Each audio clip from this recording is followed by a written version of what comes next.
Welcome to HONOO Afterburn. I'm your host, Rick 9mm, and tonight we have a night of exciting action and even more exciting competitors, and here is two. It's Bluce Lee and Todd Mitchell, Karateka versus Wrestler.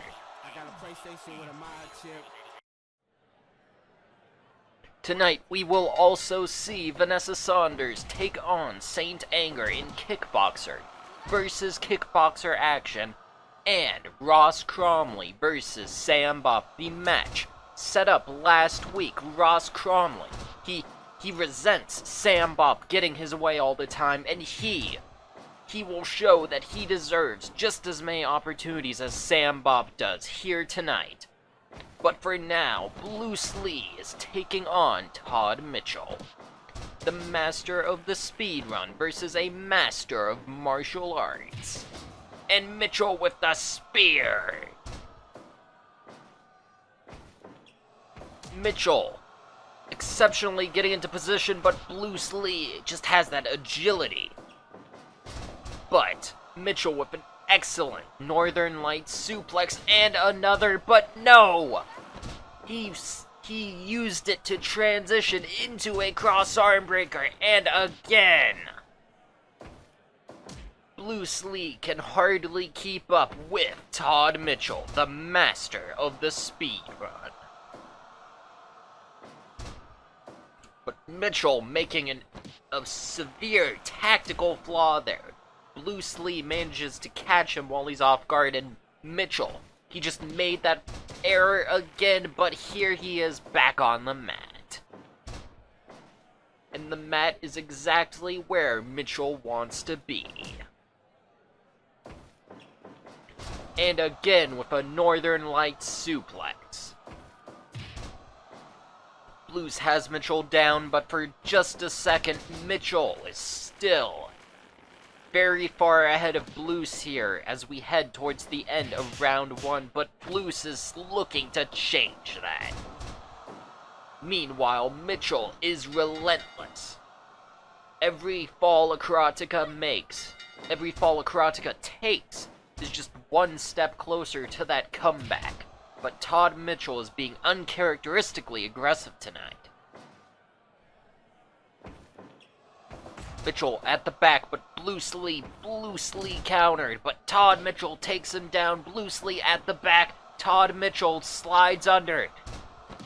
Bluce Lee, who can get anything off of this sequence? Excellent, a cross arm breaker from Bluce Lee, showing that he can mat wrestle with the best of them.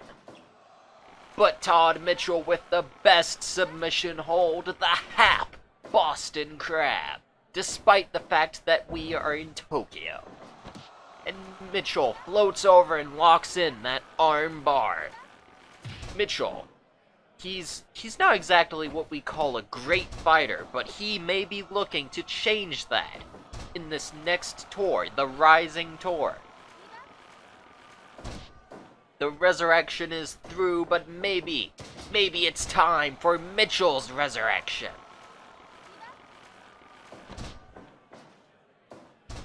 Bluce is showing signs of fatigue. Can he catch up as Todd Mitchell is just flying? Just third time is the charm as he locks in another armbar. Bluce How can he get up from that? All of that calculated assault. Bluce falls at the 10 count to Todd Mitchell, looking to live up to his nickname here on the second HONOO tour.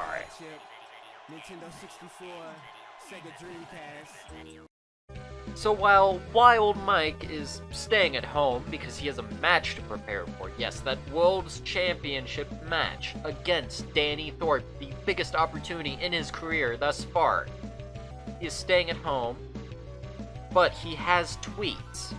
He's tweeted, and this is his latest tweet. Why doesn't Saint Anger come out to Saint Anger? What the fuck? Now, I would have put it more eloquently than that, but he's kinda got a point, you know?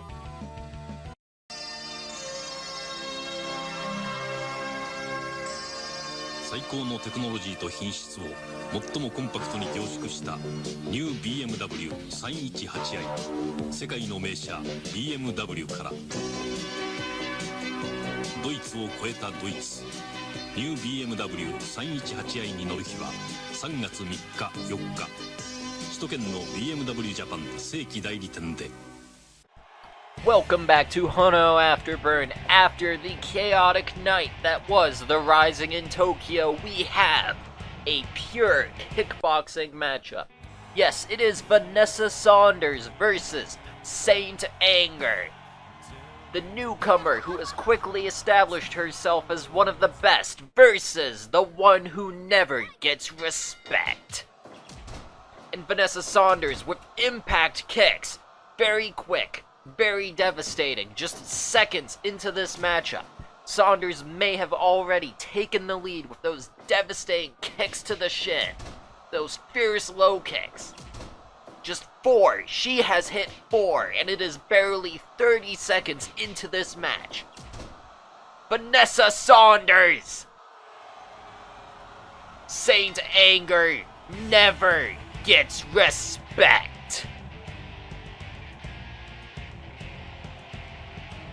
One of the fastest matches in HONOO history, all thanks to Vanessa Saunders. Wild Mike is back at it again, asking the burning question. Google.com, I think he thinks he's talking to Google. Is Vanessa Saunders single? Right, keep dreaming.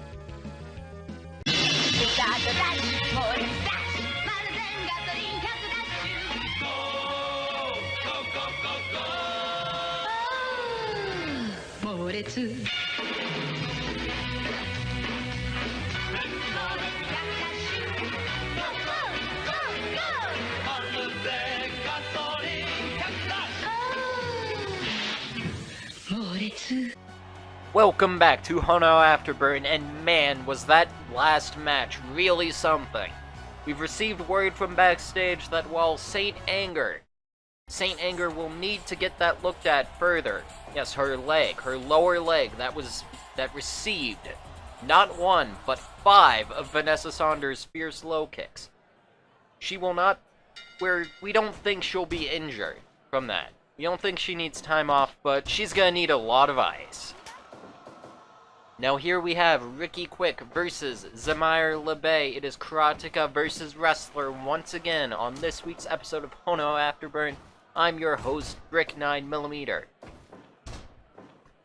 Now Ricky Quick is a bit of an odd competitor here because he almost had a shot against the HONOO World Heavyweight Champion, but it slipped right through his fingers.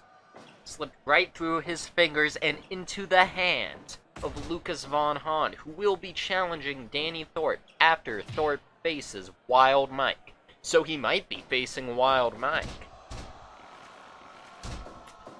Of course, either way, Ricky Quick is going to have to work his way back up the ladder if he ever wants to be on a similar platform to that man he once main evented Afterburn against twice, Lucas Von Hahn.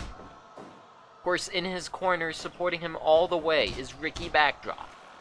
All the way, with each and every one of those jumping leg locks. just trying to take out Xemyr LeBay's, his top asset, those legs of his, and locks in the back roll neck lock. Ricky Quick, he knows he has to use his speed to keep Xemyr on his toes, but this may be a flawed approach, as he is just doing a little bit of everything.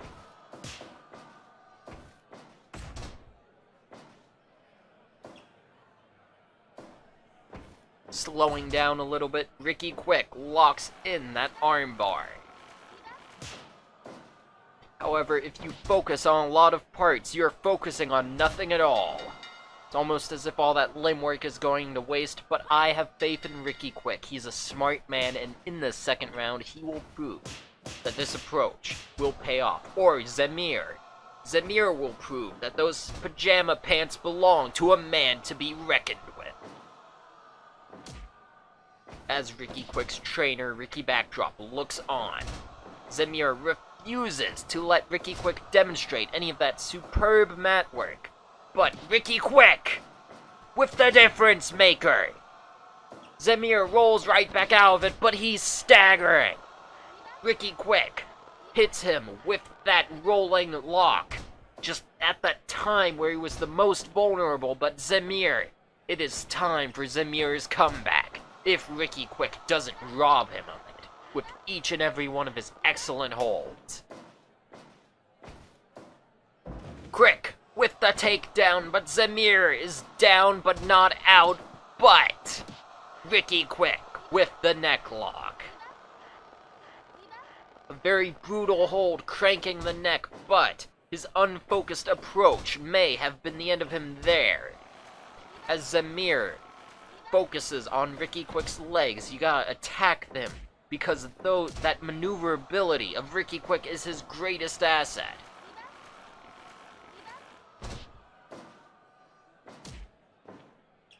Both men are showing signs of fatigue, but Xemyr's comeback, just that may have been the difference maker right there, just gasping for air, as Ricky Quick locks in the rear naked choke. And Quick, back at it again. Continuing, he's shown that all of that buildup just led to this. Here in the second round, Xemyr is worn out, but he is about to be able to take a break. Now, both men should be on equal footing once more. Anything can happen in this third round. As Ricky Quick, did you hear that snapping sound? Ricky Quick. He's made his intentions clear as he tramples over Xemyr to head up on that next rung of the ladder. Do you know what these letters mean? No, it's not AWF. Rather, it's a bit more colorful than that. It reads off, for that is the sound the owner of BDW made when I shot him in the fucking head.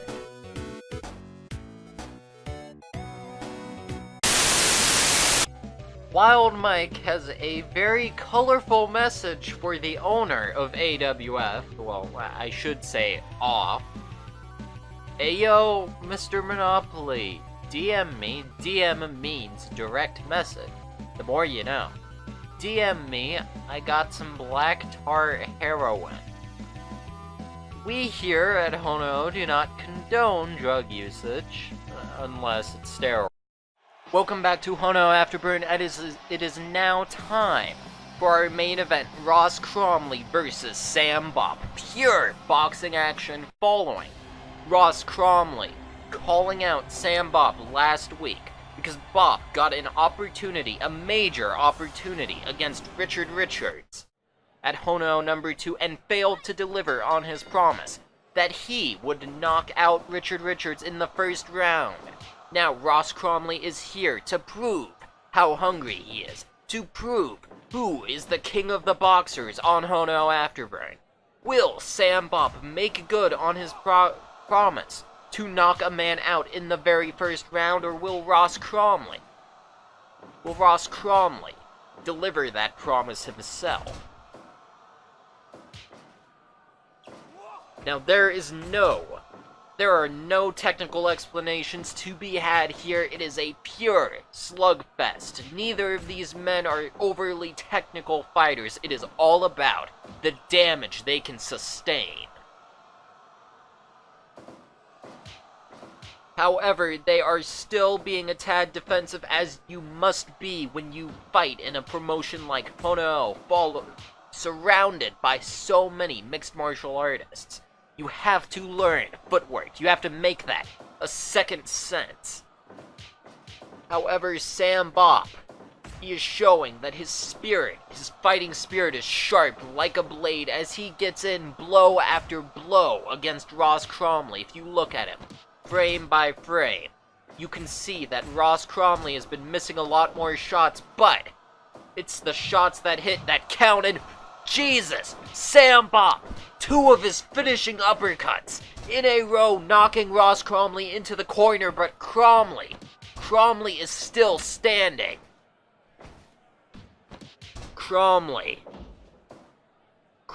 has taken more uppercuts to the head than any other fighter Sam Bopp has faced, but can he withstand the punishment, the continued punishment, as Sam Bopp goes for number 3?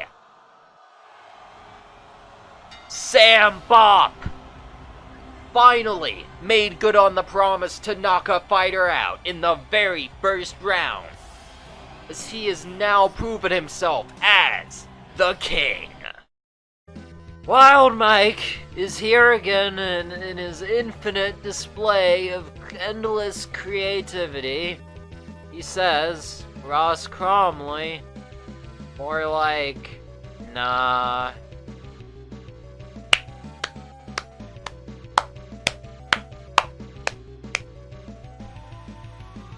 Following that last match, we have received word that Tyson Apollo, yes, Tyson Apollo, famed boxer from the HONOO GP, he has a record of 8-2, 8 wins, 2 losses, and he's taken exception with that claim that Sam Bopp is now king of the boxers just because he defeated Ross Cromley. Thus, Tyson Apollo has set out to make an open challenge. Yes, he will challenge not just Sam Bopp, but Ross Cromley. At the HONOO Rising in Nagoya, Tyson Apollo will face Ross Cromley. And at the Rising in Kyoto, Tyson Apollo will face Sam Bopp. Thank you for watching HONOO Afterburn. Good night.